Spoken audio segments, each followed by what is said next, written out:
One thing's for sure, Spurs fans, we need a new backup center because our current guy, he just ain't it. Go, Spurs, go, 'cause the Giants stink.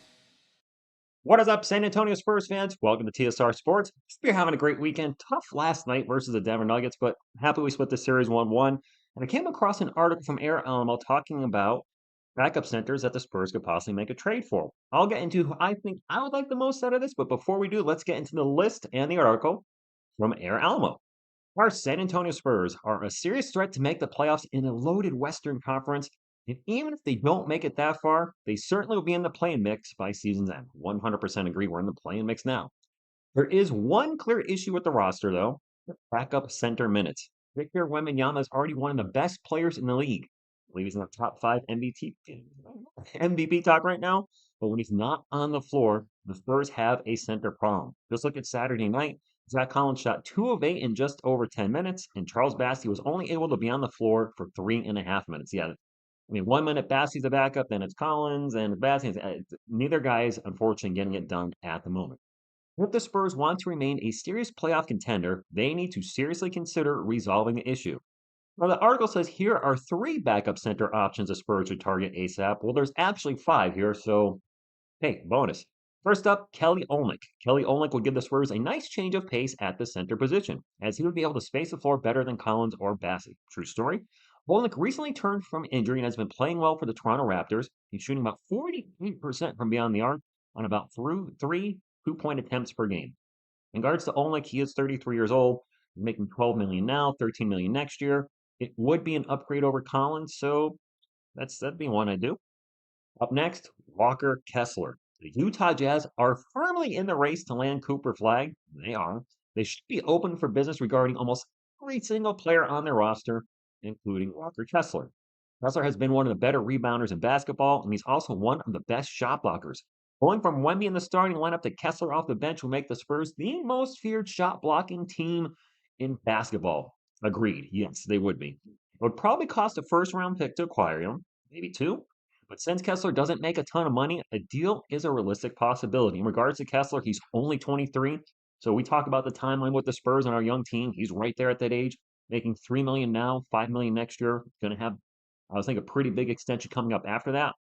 And this would be a huge defensive upgrade over Zach Collins. He's averaging 11 rebounds a game right now, plus 2.6 blocks. I don't think Zach's even averaging half of either of those numbers. So yes, I'd love to get Walker Kessler if that's a possibility. But is he going to be okay coming off the bench? He's a starter right now. Will he accept the bench role? And then the cost. How many picks are going to try to, jack us on to try to get him from the roster? I don't see it happening, but this would be a big one. Up next, Nick Richards. The Charlotte Hornets aren't going nowhere fast this season, again, and they have no reason to make anyone on their team untouchable ahead of this year's deadline. The 27-year-old is a big body, an average rebound.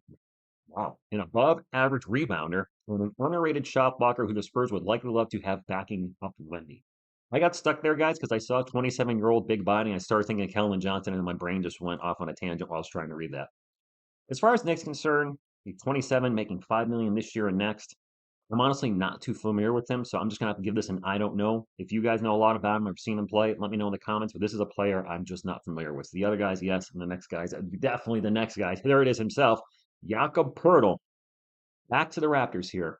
This would be an extremely weird deal. It would, considering the Spurs traded Jakob Poeltl away just a few years ago, but it would make plenty of sense. This is encroaching upon the sorry. ARML's ads are just driving me crazy today. This is encroaching upon the territory of too good to be a backup. Poeltl's defense and rebounding will give San Antonio's bench a huge boost. Bringing him back on board would vastly improve the Spurs' center room, especially considering they could probably snag him for a matching salary and picks. Jakob Poeltl's 30 years old, so it gives a veteran off the bench, making 19 this year, 19 the next 2 years. And first time in his career, he's averaging a double-double, around 15 points per game and 11 rebounds per game. Would love to have him back on the Spurs, but again, this is at what cost? Would he accept the bench role? But it would feel like, if that happened, we could do the old, finally, Jakob Poeltl is home. We'll have to wait and see on that one. And last but not least, this is a player you guys have talked about at times in the comments, Nikola Vucevic. Perhaps this is a bit of a too aggressive idea, but Nikola Vucevic is having an incredible season this year with the Bulls and would be a very high-level bench player the Spurs can employ behind Wemby. His three-point shooting will give San Antonio a very different look at the center position, and he's also a great rebounder.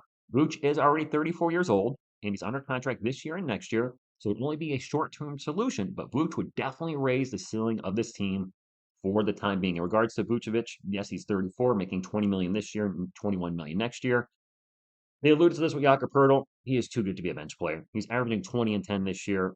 This would be a very short-term solution, so I think this one would probably be a no, but it would be, I guess, a pipe dream if we were to get him and have him come off the bench. And again, having a veteran presence off the bench, because our two big vets right now are Harrison Barnes and Chris Paul, guys with over 10 years. There's nobody else on that team with over 10 years, right? Both in the starting lineup. So having somebody come off the bench with experience like that, I think would be beneficial for the Spurs.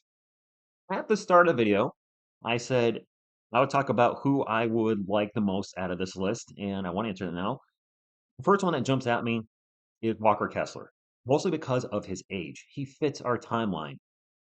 I don't see that happening because he's a starter, but if we could grab him, that would be amazing. And then there's a tie. It's a two-way tie between Kessler, and this one just makes sense and hits my Spurs heart, Jakob Poeltl. I mean, it was fun watching him while he played here. The Thunder dunk of justice that I do on the live streams literally came from Jakob Poeltl. Uh, if you're new to the channel or don't remember by chance, Jakob Poeltl had a lot of chances for dunks when watching him with the Spurs, but a lot of times he just do a little jumper at the rim or a layup, and I'd always be yelling, "Dunk the ball, Jakob!" And one day he threw it down with this. I think I said righteous authority and vengeance, blah blah blah, being weird, and the Thunder dunk of justice was born. So Jakob would be awesome to come back to the Spurs. I'd be interested to see what the Spurs do at the trade deadline. We clearly need a backup big. I want to say this because I do mean it. I do like Zach Collins. I do, but he does not fit what we're doing. He is usually a traffic cone on defense, is why I had the traffic cone. He doesn't fit what we're looking for. And you guys have said this too. Maybe he shouldn't be playing the five. Maybe he's better off suited as a backup four. And with us playing him out of position, being undersized against some of the bigger centers, it's just not working. I like Charles Bassey. I don't know what to make of him. He had a few good games earlier this year where it looked like he was going to be the guy off the bench. But now he's in the doghouse again, not getting any minutes. I don't know what's happened, but he's just not playing. With Charles Bassey, there's always a huge injury concern as he's had two season-ending injuries the last two seasons. So that is one glaring place we need a lot of help is backup center. We have seen Jeremy Sohan play backup center at times. That ain't working. I give Jeremy credit for playing to play the position at his size, but it ain't just going to happen. And I think we've even seen Harrison Barnes play backup center on occasion. No, that's not going to work either. So this is definitely, as Aramel said, a huge place of need, and I hope they address it somehow during this is right now to the All-Star break is trade season. And if they don't, then we'll just have to ride what we got and see what happens. Drop a comment down below, Spurs fans. Out of the 5 players we talked about, which player do you think you'd like to see the Spurs try to get the most? And which player do you think we have a realistic chance at getting? Hit the thumbs up, like, support the channel, and subscribe to become part of our awesome Spurs community. I thank you, and as always, go Spurs go. Go Spurs, go!